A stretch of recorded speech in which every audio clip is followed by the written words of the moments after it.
নমস্কার বন্ধুরা, দেখুন কত সুন্দর ঠাকুর তৈরি করছে। আপনারা দেখুন, আজকে 30-35 বছর ধরে এই লাইনে একভাবে যুক্ত হয়ে আছে। তা এদেরকে কি সম্মান দিতে পারি না বলুন? কোনো যারা ঠাকুর তৈরি করে তারা কিন্তু কোনোদিন মুখ ফুটে বলে না আমাদের দেখাক, আমরা দেখি, আমরা মানুষকে ভালোবাসা পেতে যাই আমরা, কিন্তু কোনোদিন বলে না। তারা নীড়ভাবে নিজের মুখে সব কিছু করে তাদের দায়িত্বমান যে কাজ দরকার যেটা সেটাই করতে থাকে। দেখুন মায়ের আঙুল কী সুন্দর বানিয়েছে, দেখুন হাতের কাজ দেখুন। সবসময় কলকাতা কুমোরটুলি নিয়ে তুলে ধরলে হয় না, হাওড়ারও অনেক শিল্পী আছে যারা অনেক বড় বড় জায়গায় ফাইটিংয়ে যেতে পারে। তাদের হাতের কাজ, তাদেরকে শুভেচ্ছা দেওয়া, সম্মান দেওয়াটা আমাদের প্রত্যেকের কর্তব্য। সেই কর্তব্যের মধ্যে পড়ে এই জিনিসগুলো। দাদা, আপনার নামটা বলুন তো। আমার নাম বদল নস্কর। কোথায় থাকেন? লক্ষণপুর। লক্ষণপুর থেকে এখানে এসছেন এই বাবুদার গোলায়। বাবুদার গোলা খুব নাম করা কিউ রোডের বুকে। আমাদের সত্যিকারের বাবুদা আজকে হয়তো আমাদের সবচেয়ে চলে গেলেও কিন্তু বৌদি 20 বছর কাজ করছি একটানা।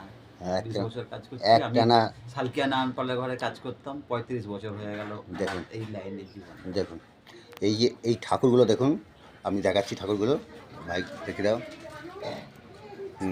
এই এই এই যে ঠাকুরগুলো দেখুন, সব এখনও ফিনিশ হয়নি। ফিনিশ হয়ে গেলে সবাই তো বলবে এটা সুন্দর হয়েছে, এটা সুন্দর হয়েছে, তখন বাছাবাছি চলবে। কিন্তু তা আগে যে জায়গাটা ধরে রাখতে হয়, তাদের যে কর্তব্য, তার যে আসার আগে, মানুষ আসার আগে তাদেরকে এই যে কমপ্লিট করতে হয়, অনেক বড় একটা দায়িত্ব। ভেতরে অনেক বড় জায়গা নিয়ে তৈরি করা আছে। বৌদি এখন সমস্ত দায়িত্ব নিয়ে এই কারবার সামলাচ্ছে। দেখুন কত বছর ধরে আছে ও। নামটা বলো একটু। বেনুধর মণ্ডল। দেখো এইসব পুরানো খিলাড়ি এখানে ছোট, মানে অনেক দিন ধরে দেখে আসছি একভাবে এরা কাজ করে আসছে, ঠাকুর তৈরি করছে। এই ঠাকুরগুলোর প্রত্যেকটা দেখো, ছোটো বড় সব সাইজের ঠাকুর আছে এখানে, ছোটো বড়। কিউ রোডের বুকে দেখুন, আপনারা চৌরাস্তা কিউ রোডের মুখে আসবে, এসে দেবে ঠাকুর তৈরি করছে, যেখানে বাবুদার গোলা বললে একবার চান্সে মানুষ দেখিয়ে দেবে।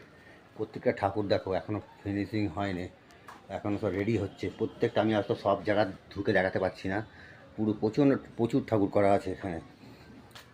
এই পরিশ্রম করে যেভাবে করে তাদের জন্য কিন্তু আমি সবসময় স্যালুট জানাই। আর বন্ধুরা, আপনারা কি বলেন? আপনারা অবশ্যই লাইক, কমেন্ট, শেয়ার করে জানাবেন এইসব মানুষের তুলে ধরা কতটা দরকার আমাদের। আমাদের তো গর্ব, আমাদের অহংকার। আজকে যদি এই সামনে এরা যদি না থাকতো, আমাদেরকে ঠাকুর কত দূর থেকে আনতে হতো।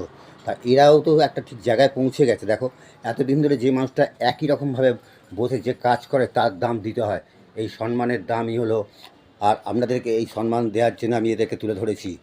আপনাদের ভালো লাগাটাই হবে আমার সার্থক। আপনাদের সামনে চেষ্টাই সব শঙ্কর মাইতি। ধন্যবাদ।